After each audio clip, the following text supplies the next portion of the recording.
a very warm welcome as well from Ruth Plummer and myself, who are the co-chairs of this 2019 NCRI conference. I hope you enjoy it and you get to participate in the many different events that are going on. But whilst the hordes are coming in for the next talk, before I introduce the next speaker, I want to say thank you to the Company of Biologists who are sponsoring the session. And for those of you who don't know, the Company of Biologists are a publishing house, charitable publishing house, that publish Journal of Cell Science, Development, Disease Models and Mechanisms, amongst others. And for those of you who are not familiar with their journals, I do encourage you to check them out, as they're very high quality and publish a lot of the basic science underpinning cancer research. But now it's my very great pleasure to introduce the first of this conference's plenary speaker, who is Mariano Barbacid from the who's the director of the CNIO in Madrid. And I think it's really very appropriate that we've got Mariano as the first speaker. When he first started his own lab, very quickly he was one of 3 labs that sort of simultaneously reported on the isolation and identification of the first human oncogenes, those in the RAS family. And he's really gone on to be a tour de force in molecular oncology, using incredibly elegant work and particularly innovative and novel mouse models, has gone on to elucidate many of the key signaling pathways downstream of oncogenic addiction. And as I'm sure you're going to hear about today, also using these approaches to now come up with new strategies for targeting those cancers. Obviously, Mariano's had lots of accolades over his career. I'm not going to go into those because I'm sure what you really want to hear is his latest and exciting work on the strategies for targeting pancreatic cancer. So welcome, Mariano.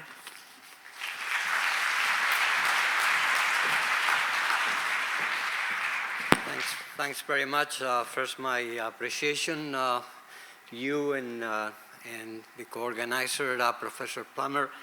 It is an honor and a pleasure to be back to this conference. I've been a number of years ago, and to show you what we are doing in the lab. So first of all, the disclosures, and then I guess this audience does not need to be reminded that K-RAS mutant cancer are still one of the main public health problems in the developed world. As you know, about 1/3 of all human tumors have these mutations, but I would like to focus today on K-RAS, because K-RAS is present in about 1/4 of all human cancers, and particularly we have now overwhelming evidence that is the initiator of 2 of them.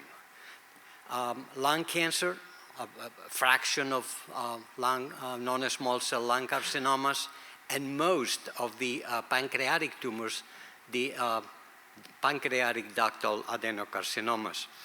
Just taking figures from the US, as you can see in the slide, more than 300 new cases for this kind of tumors occur in the US alone, and I assume that in the European Union, similar figures, with an estimated number of annual deaths of over 100,000. And as Professor Isaki mentioned, this oncogene was identified 37 years ago. And if you enter in PubMed RAS and cancer, you will get 36,000 entries. So, but yet still we do not have a selective drug approved by the FDA or the EMA for these type of tumors. So as I said before, this represents a major public health issue for the developed world. Now the good news is that K-RAS as an oncogene, as an oncoprotein, has been finally targeted, albeit inhibitors are still in phase 1.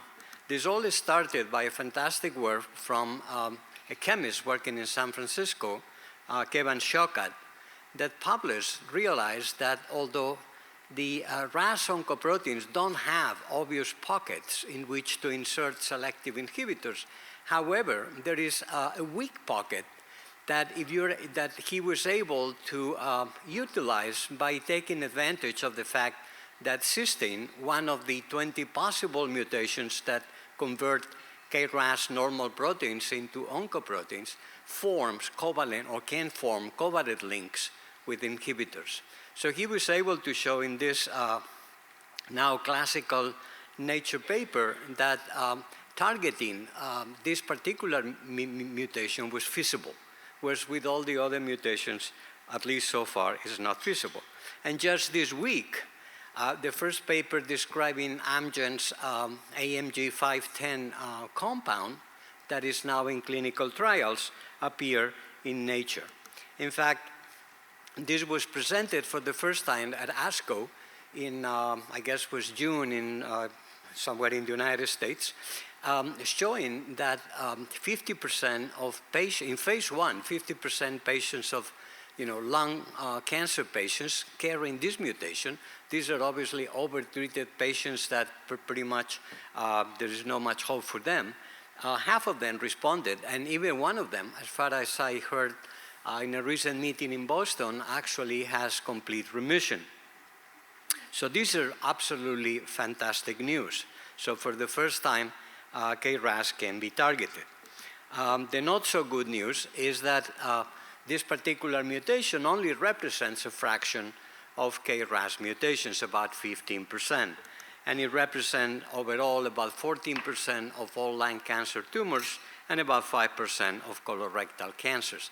By the way, in colorectal cancer, there were no regressions. So what we're doing, we're not developing drugs. We are evaluating the therapeutic properties of various targets using genetics. We eliminate the target rather than inhibit with an inhibitor.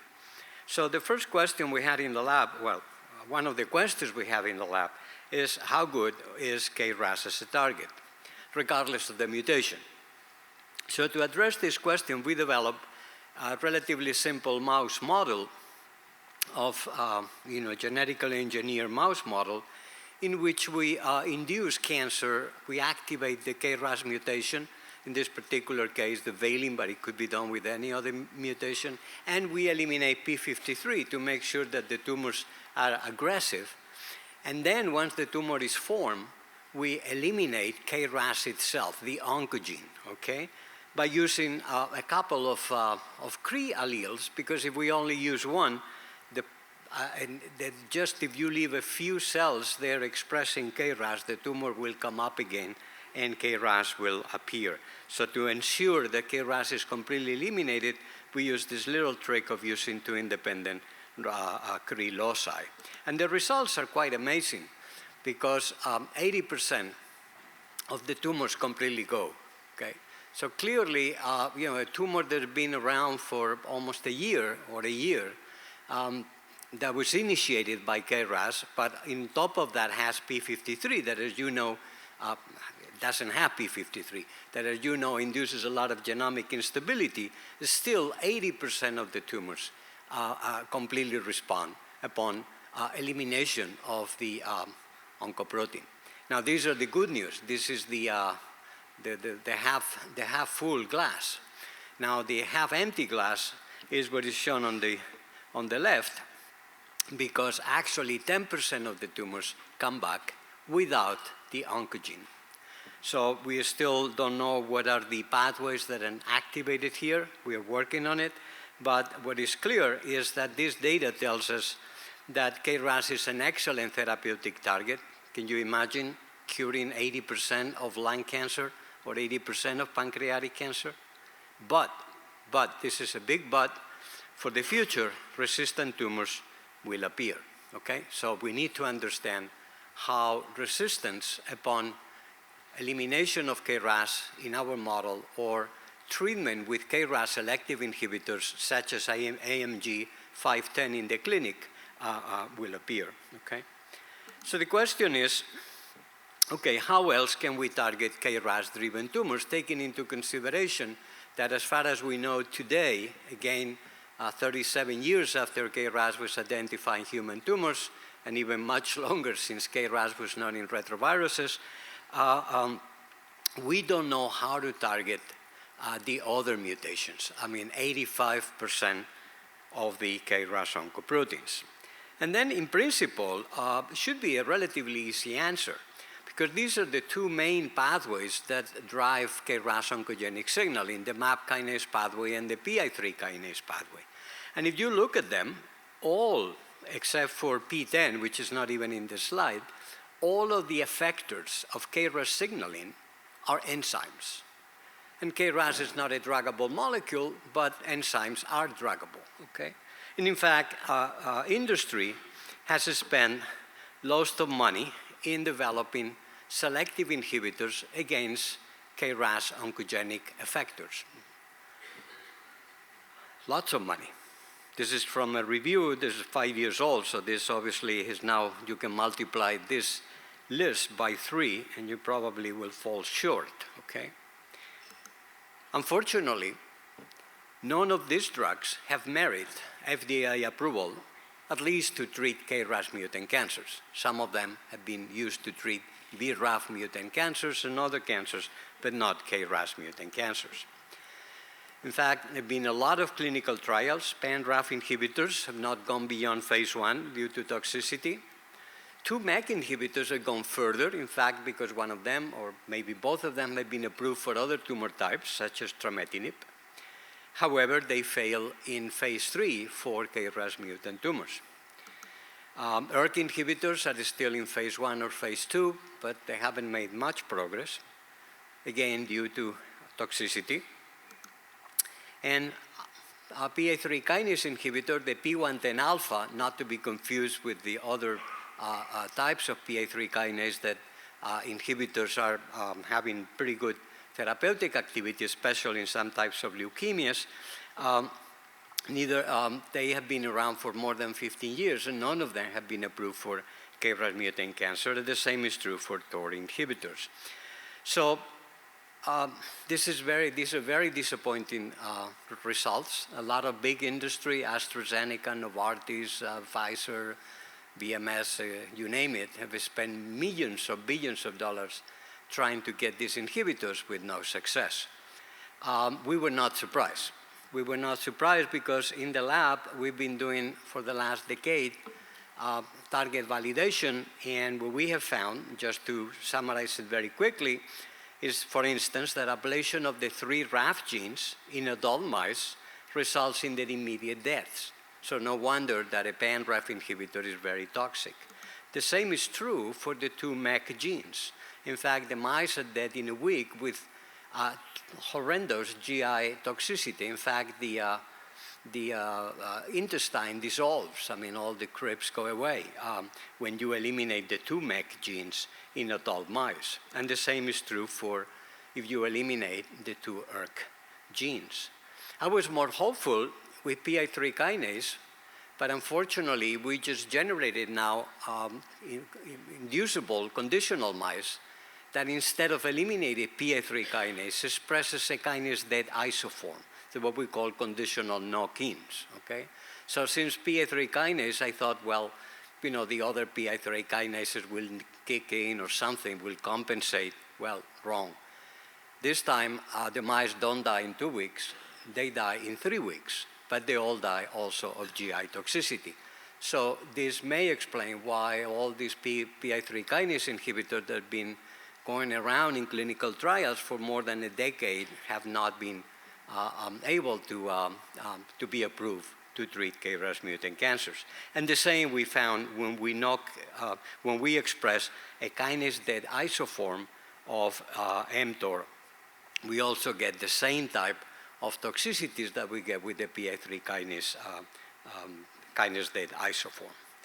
So what these results is telling us, and I hope telling the scientific community, so maybe industry stop wasting their money in developing inhibitors that affect MAP kinase signaling, is that probably MAP kinase is as essential as any other basic cellular activity, such as DNA repair, DNA synthesis, mitosis, you name it. And probably the same is true for the PA3 kinase pathway.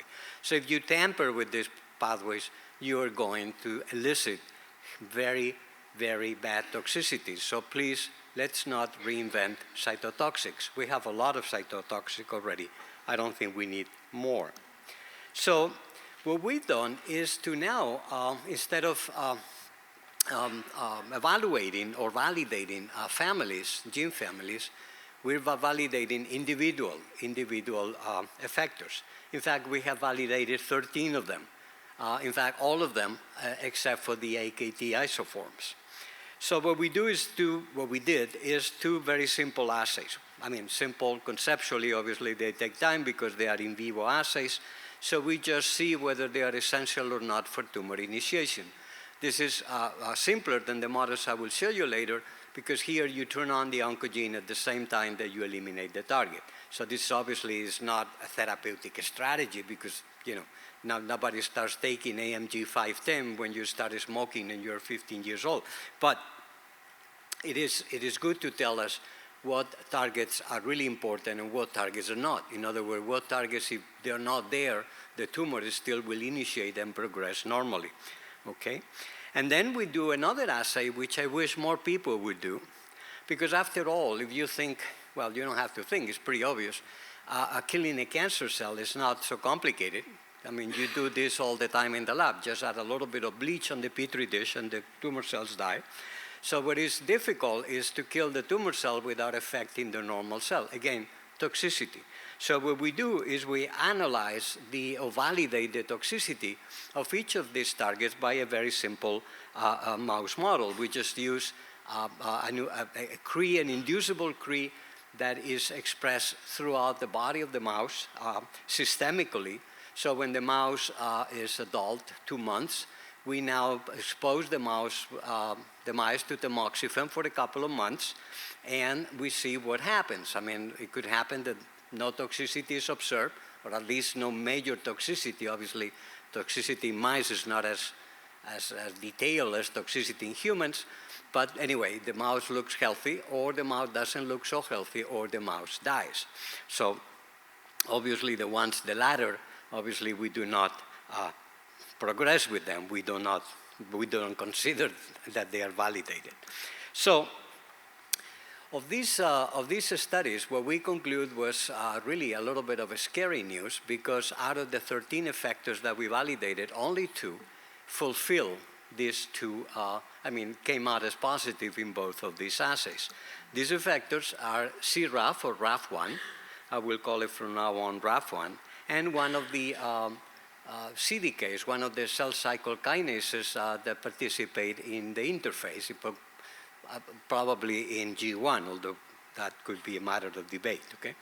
And on top of these 2, we also found, and this was published a number of years ago, that for reasons that we still don't understand, a member of this pathway, but not an effector, because this is actually is upstream of RAS, which is the EGR receptor, also have therapeutic activity with limited toxicity, but only works in pancreas. And we don't understand why it works in pancreas, but not in lung. But anyway, these are the results. I mean, genetics tells you what happens. It doesn't tell you why it happens most of the time. Okay, so now what we do is we use now what we call therapeutic mouse models, trying to get as close as we can to the clinic with these little animals. First, the assay is just a very simple assay. This is the model that Tyler Jackson and Dave Tubeson developed more than a decade ago. So the mutation is conditional, so you have to activate a recombinase. In this case, we don't use the CRE recombinase, we use the flippase for reasons that will be obvious in a second. Flippase is less efficient, but to cause cancer, you don't need a lot of mutations. You just need a few cells with the mutation. So you use the adenoflippase through the tracheal of the nose, so you activate K-RAS and eliminate p53. And these animals develop tumors in about 8 to 10 months. And at that time, about a third of the animals can be enrolled in what we call preclinical trials, because they have few easy detectable tumors by CT. Then obviously here we add Now, the target we want to evaluate, RAF1 and CDK4, as I mentioned before, and they are conditional, either conditional knockout or conditional knock-in, and now the ubiquitous CRI, okay?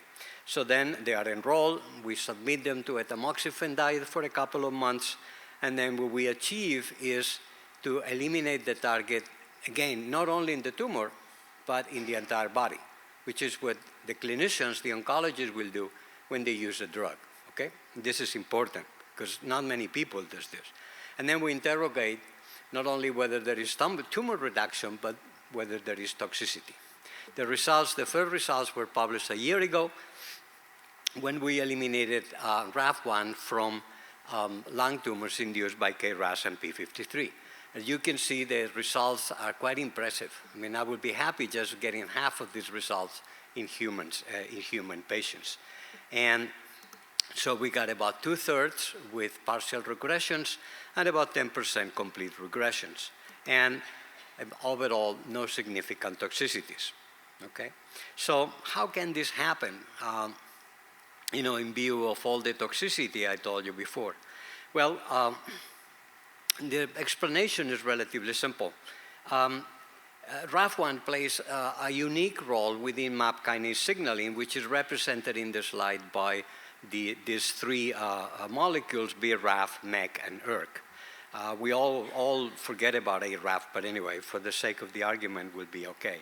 Now we know that if you block MAP kinase pathway, you induce tumor regression. There's no question about it. However, you induce toxicity, okay? So this is the problem. It's not a matter of blocking K-RAS signaling. It's a matter to blocking K-RAS signaling without toxicity. So it just happens that RAF1 also has other pathways that, although they are not that well defined, but they, there's, accumulating evidence that they are pro-apoptotic pathways. So when you eliminate RAF1, you activate apoptosis, and that leads to tumor regression, at least to partial tumor regression, as you saw before. Not all the tumors went away. If you remember the data with K-RAS, we got 80% complete regressions. Eliminating RAF1, we only got 10%. So obviously, it's not the same, but it's something, okay? And the best thing is that there is no significant toxicity, okay? So now let me move to quickly to the case of pancreatic tumors. In pancreatic tumors, eliminating CRAF or RAF1 had no effect. Well, it had a little bit of tumor delay, but we don't consider that a significant effect. So what we had to do was to combine. We combined it with CDK4 and with the EGR receptor. Remember, I mentioned to you that about 7 years ago, our lab and the labs of John Shibeki and Howard Crawford reported in Cancer Cell that eliminating EGR receptor for still some unknown mechanism has a significant effect in blocking tumor initiation driven by K-RAS. EGR receptor is essential for the metaplasia, but anyway, I won't go into the mechanistic details. So here we develop another therapeutic model, very similar, except now we activate the mutations, again, driven by the flippase in the acinar cells of the pancreas. So here the tumors come up a little bit faster. They can be detected by microecography. So here what we added to these strains are the combination of the two conditional alleles, again, with the same ubiquitously expressed inducible CRI. Now, these mice are enrolled in the preclinical trial, submitted to tamoxifen for a couple of months, and then RAF1 and EGR receptor should be systemically ablated, okay? And then again, we interrogate whether there is tumor regression and toxicity. But I have to tell you, these are the control mice.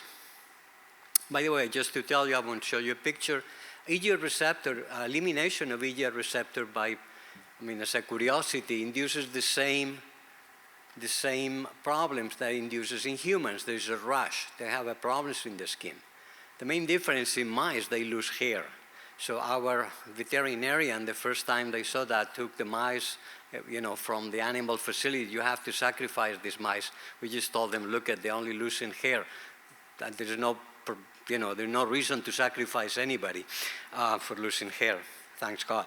So Now we put up with this. The mice don't look pretty, but anyway, it's just a problem of a skin rash. Okay, so these are the control mice. They all die in 1 to 8 weeks. So when we start the preclinical trial, the mice are pretty sick, just to let you know this.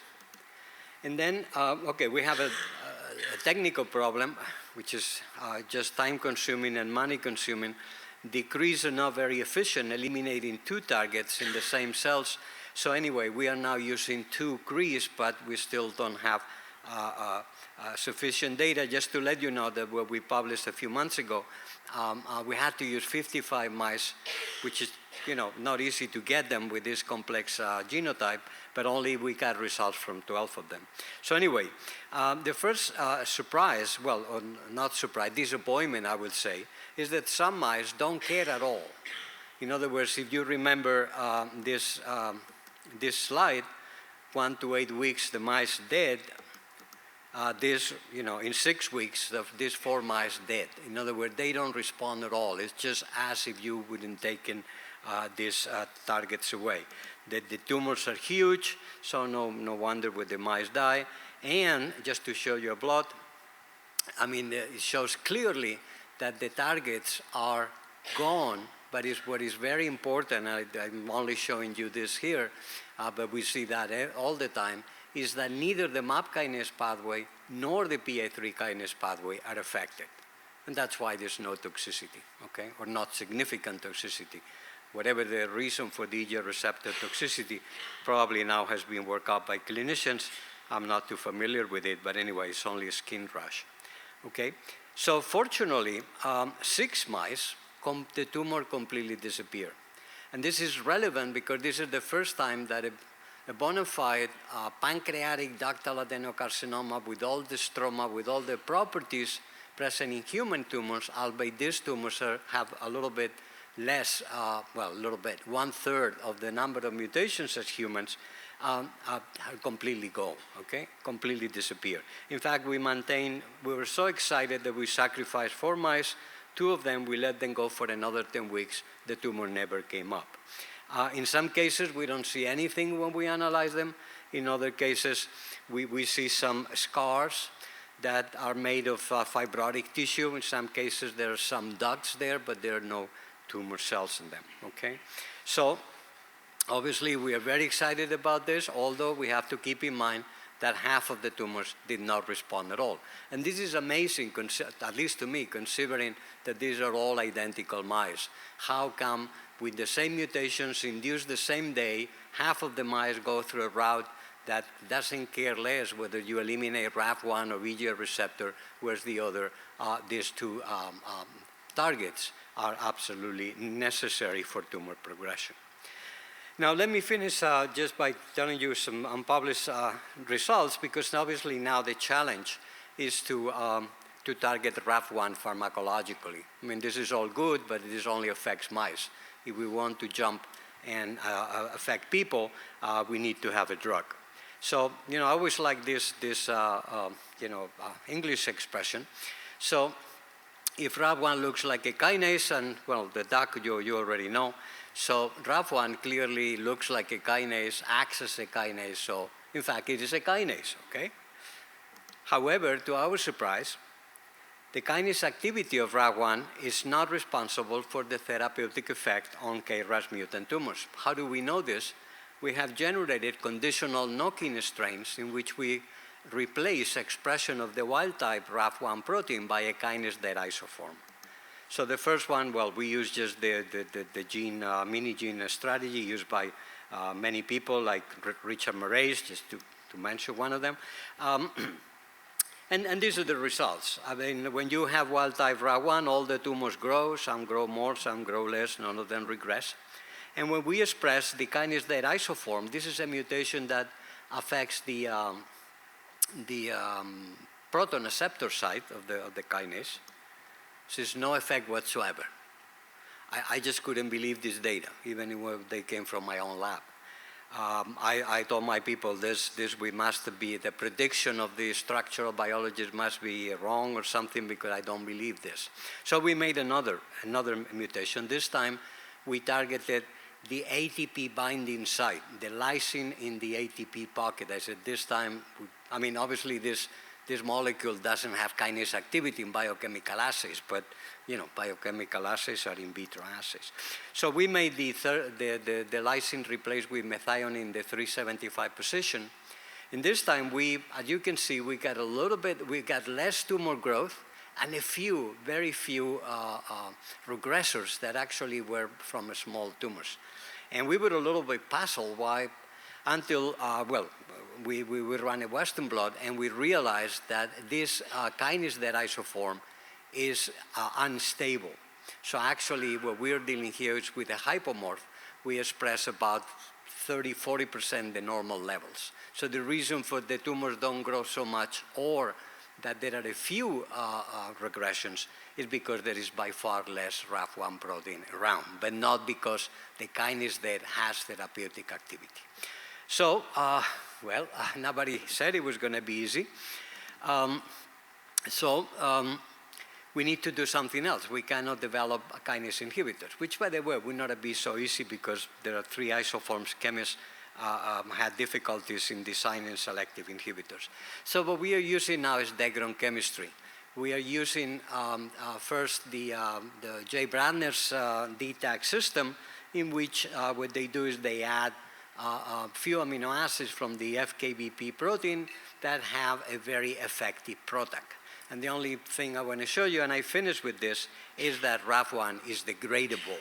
Now, obviously, we don't have a pharmacological product, but I like this experiment because with a little bit of the levels of expression of this chimeric protein actually are much lower than the endogenous protein, yet when we add the product, the endogenous protein goes away because I guess some people in the audience may not know that RAF1 forms homodimers. So form one homodimer of the endogenous protein with the chimeric protein, the dimer will be degraded.